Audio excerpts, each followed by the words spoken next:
السلام علیکم ورحمۃ اللہ وبرکاتہ۔ استقبال ہے آپ کا ہمارے چینل ایم اسلام آفیشیل پر۔ امید ہے کہ آپ تمام لوگ خیر و عافیت سے ہوں گے۔ محترم سامعین و ناظرین،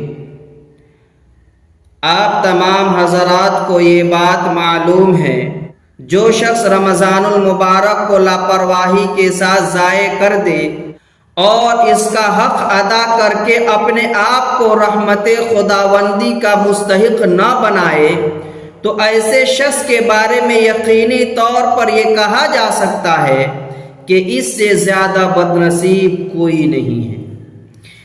ایسے شخص کی بد نصیبی کی تائید حدیث پاک سے بھی ہوتی ہے۔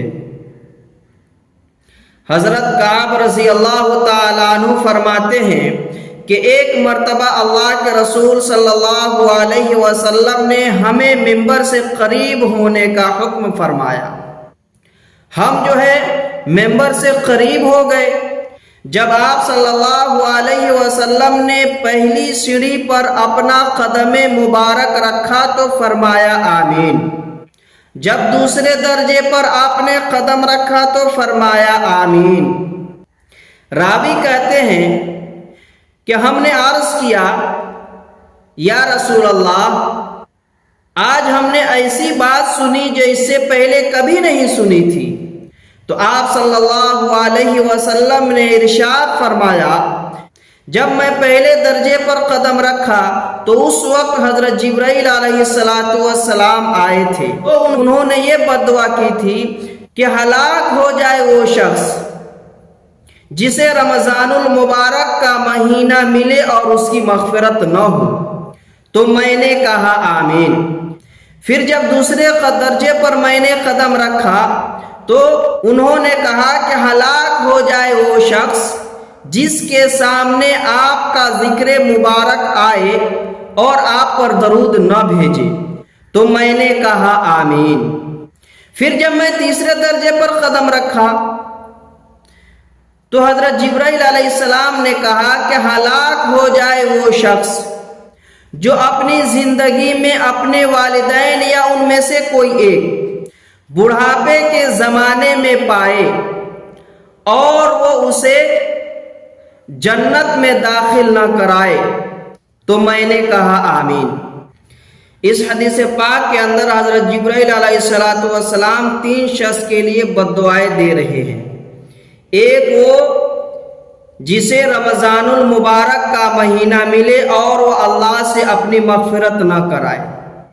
دوسرا وہ شخص جس کے سامنے آپ صلی اللہ علیہ وسلم کا ذکر مبارک آئے اور آپ پر درود نہ بھیجے۔ تیسرا وہ شخص جو اپنی زندگی میں اپنے والدین کو یا ان میں سے ایک کو بڑھاپے کی عمر میں پائے اور ان کی خدمت کر کے جنت نہ حاصل کر پائے۔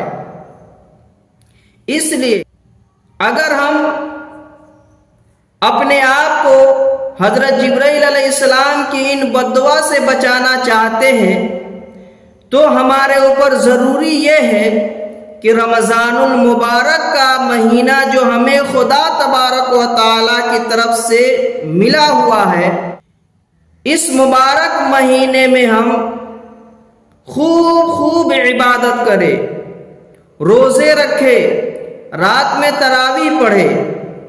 لیکن بڑا ہی افسوس ہوتا ہے، کہنے میں بھی شرم آتی ہے کہ دن میں لوگ روزہ بھی نہیں رکھتے ہیں، روزہ کی بے حرمتی کرتے ہیں، کھلے عام سڑکوں پر گھوم کر کھاتے ہیں، ہوٹلوں میں بیٹھ کر کھاتے ہیں اور رات میں اپنا وقت تراویح میں نہ گزار کر کے خدا کی عبادت کرنے کے بجائے اپنے اوقات کو گپ سپ میں نکال دیتے ہیں، موبائل کے اندر نکال دیتے ہیں، گانا سننے میں نکال دیتے ہیں، فلم دیکھنے میں نکال دیتے ہیں، ہنسی مذاق میں نکال دیتے ہیں۔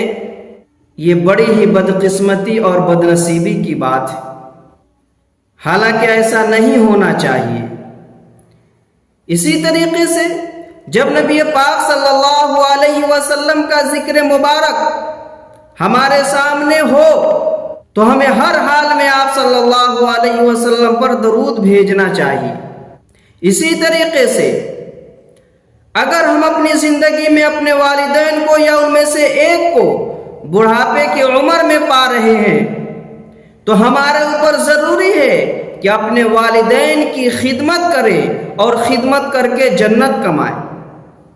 اگر آپ حضرت جبرائیل علیہ السلام کی بد دعا سے بچنا چاہتے ہیں، رمضان المبارک کی قدر کرنی پڑے گی، آپ صلی اللہ علیہ وسلم کی ذکر مبارک کے آنے پر درود بھیجنا پڑے گا اور اپنے والدین کی خدمت کرنی پڑے گی، ورنہ پھر ہم اور آپ حضرت جبرائیل علیہ السلام کی اس بد دعا کے مستحق ہو جائیں گے۔ حضرت جبرائیل علیہ السلام جیسے مقرب فرشتہ بد دعا کر رہے ہیں،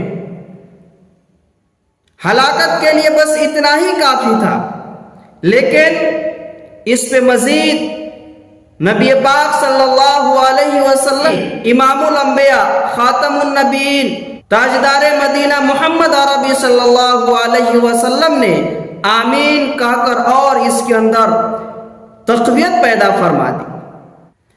اللہ تبارک و تعالی ہمیں اور آپ کو رمضان المبارک کی قدر کرنے اور نبی پاک صلی اللہ علیہ وسلم کے ذکر مبارک پر درود بھیجنے اور والدین کی خدمت کرنے کی توفیق نصیب فرمائے، آمین۔ اب دیجیے ہمیں اجازت۔ السلام علیکم ورحمۃ اللہ وبرکاتہ۔